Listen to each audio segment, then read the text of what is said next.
Viskas priklauso nuo tavo būsenas.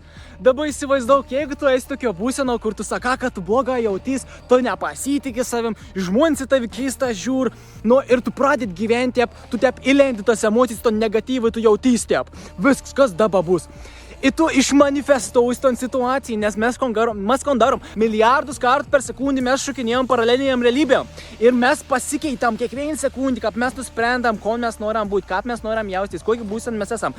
Dabar tu pasakė, kad tu nusprendė jaustis, kad tu blogą jautys, tu savim nepasitikė, žmonės tavim keistą žiūr, nors tu visiškai niekam nesaka nieko. Tu eini pro šalį, kur nors gatvė, ir tu matai, kaip žmonės tavi žiūr, tu matai, kaip žmonės kažko apie tai galvo. Ir tu pastebi ton, nes tu išmanifestuoji ton realybę, tu iškart gauni ton.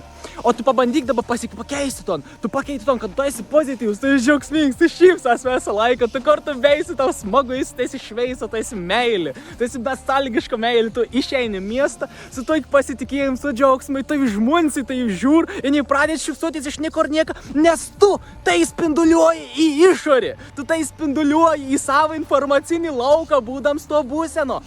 Pakeisk savo būseną, nes nuo tavo būsenos priklauso absoliučiai visas tavo gyvenimas.